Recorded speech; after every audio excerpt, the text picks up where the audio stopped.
the Range Rover Evoque. Now, this is a really capable off-roader, but really, it's a fashion statement car. People buy it for the image, and to keep it looking fresh, it's been given a midlife makeover. So it's got some revised bumpers and some all-new optional LED headlamps. But this has to be one of the most subtle facelifts of the fashion world. I think you know what I mean. Anyway, inside, ow, the Evoque is absolutely lovely. It's simple, it's stylish, though if you have a bit of a feel around, you do notice the materials aren't quite as plush as in a Mercedes or a BMW. Cubby spaces, they're okay, but once again, rivals do it slightly better. Can't really fault this for equipment though. So this is the SE Tech model, and it's got pretty much all you need. You've got parking sensors, you've got these lovely sports seats which are electrically operated and they're heated, and you also get satellite navigation. Now the Evoque gets Land Rover's new infotainment system, and this is actually the upgraded one with the Meridian sound system, and it sounds absolutely brilliant. I'm not so impressed with the actual infotainment system itself. It's a touch screen and it's still just a little bit clunky. It's not as good as those that you'll find once again in BMW or Mercedes. Now for our full review of the infotainment system, click on the top right hand corner of the screen on the card for our in-depth review of it and to get another look around the cabin. But on the whole, it's blooming lovely in the front of the Evoque. As for the back though, well, it's not quite so good in this respect. Now the problem is, I'm 5'11", that's in my usual driving position, and knee room is pretty tight for this kind of SUV off-roader vehicle. And anyone over 6 foot, they're going to have their knees cramped up against there. Also, the footwells are really small as well. The backrests are quite upright, so you don't want to go too far in the back. The windows are small, so you really do need that glass roof, otherwise it feels dark and dingy in here.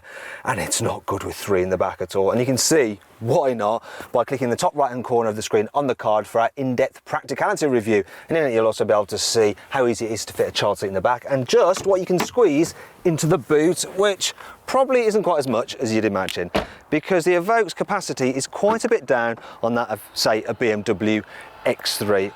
Actually, the boot space is less than you'll find on a BMW X1. I'll just remove the parcel shelf, and unfortunately I will just have to put it on the floor because there's nowhere clever in the car to leave it.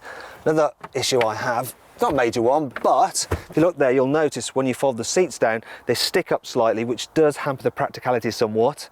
On the flip side, you do get no load lip. There's a little bit of underfloor storage there. There's a 12-volt socket here and a couple of tie-down hooks. They're here actually. That's for your curry, I think. These features are pretty common, but there are some on the Evoque which are more unique. Puddle lights illuminate the pavement at night with a cool Evoque graphic. The sat-nav has an off-road function in case you don't want to go somewhere via a normal road. You can open the hands-free tailgate system from the side of the car so you don't have to walk around. Still not the fastest though.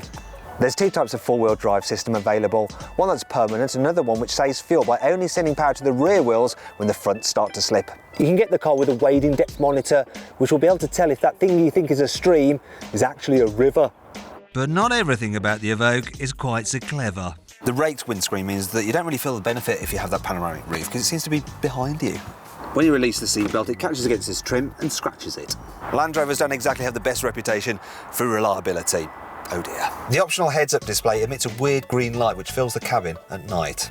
The auto tailgate will open but not close with the key.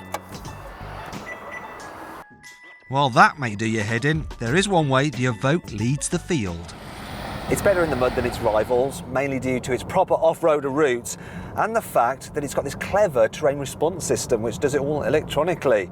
Now you might be wondering why I'm not actually showing you that. Well, the fact of the matter is most people who buy an Evoque will never go off-road. And actually, I'll let you into a little secret, it's the front-wheel drive model. Now, I know what you're thinking, a non-4x4 Range Rover, it's sacrilege! Also, it's only got the lower powered version of Land Rover's new 2-litre diesel engine, which I think is a very good engine, by the way. And I think it's fast enough, and it gives good economy. Land Rover says 65 miles per gallon, the trick computer says 51 miles per gallon. From a Range Rover, that's actually pretty good. I'm impressed with that. This car's also the manual, and I quite like the shift in it, though most people probably want the automatic because it's just a little bit easier to drive in town. Though that 9-speed automatic, because it's got so many ratios, sometimes it can get a little bit confused when you put your foot down, and it's like, I don't know which gears I've got too many, I don't know, third, fourth, I don't know, and then it kind of, you've missed your gap in the traffic. To drive, the Evoque feels a little bit like a sports car that's been jacked up rather than a traditional off-roader. That's partly because of the steering, which is so sharp. You just turn the wheel a bit and it's suddenly changing direction. And that can actually make it feel a little bit flighty when you're driving at speed on the motorway. On the whole though, it handles very well. It doesn't have the outright grip of a BMW X3, but it doesn't roll too much, and the suspension isn't so firm that it's uncomfortable. A lot of people will actually drive the Evoque in town, and it's pretty good for that, obviously, because you're sat up high.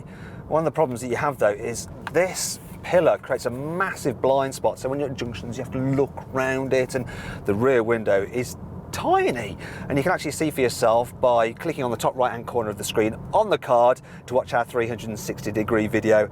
Another thing you should be aware of is that at speed it can be quite noisy because you get a lot of wind whistle off the wing mirrors.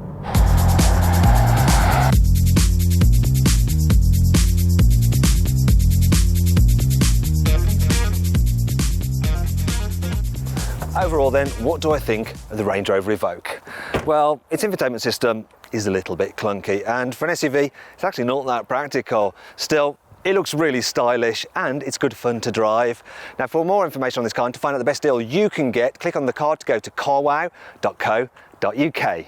Thanks for watching. Click over there for our group test video between the Range Rover Evoque, the BMW X3 and the Mercedes GLC. And if you enjoyed this video, please like it, share it and subscribe to our channel. Now, did you know that ex-Spice Girl Victoria Beckham was actually involved in the launch of the original Evoque?